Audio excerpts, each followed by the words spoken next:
Écoutons cette parole. Ignorez-vous que nous tous qui avons été baptisés en Christ, avons été baptisés en sa mort, Romains 6, 3. Cela signifie baptême dans le sens de la croix, de sa croix, baptême dans tout le prix de la croix, toute l'agonie de la croix, aussi bien que dans toutes les conséquences et les valeurs de la croix.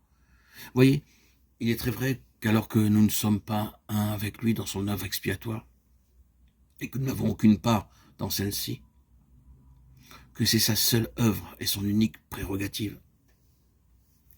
Il n'y a aucun doute à ce sujet que notre identification avec Christ va au-delà de notre salut, de notre justification, de notre rédemption.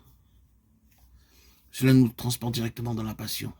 J'achève ce qui manque aux souffrances de Christ pour son corps qui est l'Église. Colossiens 1, 24. Le point est le suivant. Il n'y a aucun progrès, aucun développement possible sans passion, sans agonie, sans labeur. Il n'y a aucune conviction puissante dans ce monde en dehors de la passion. Il n'y a rien de ce travail de distinction, de séparation, de classement des choses à leur place et de leur nette mise en évidence quant à où elles se trouvent et ce qu'elles sont, sans un prix élevé de la part de l'Église et des serviteurs du Seigneur.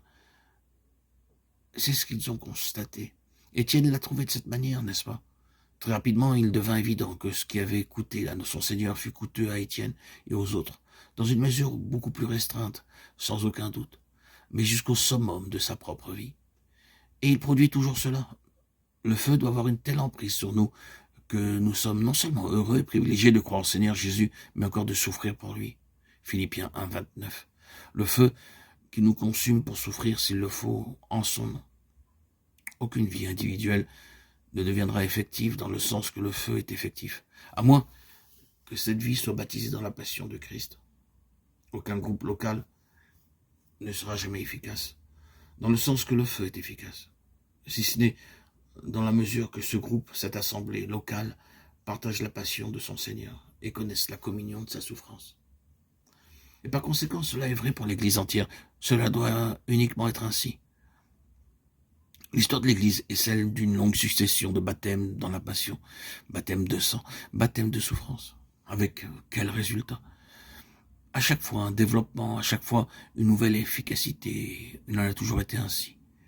Il en sera toujours ainsi.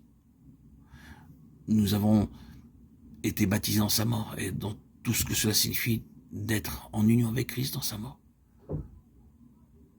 Cela veut aussi dire que nous avons également été baptisés dans ses souffrances, dans sa passion. Il est inutile d'essayer d'éviter. Voilà.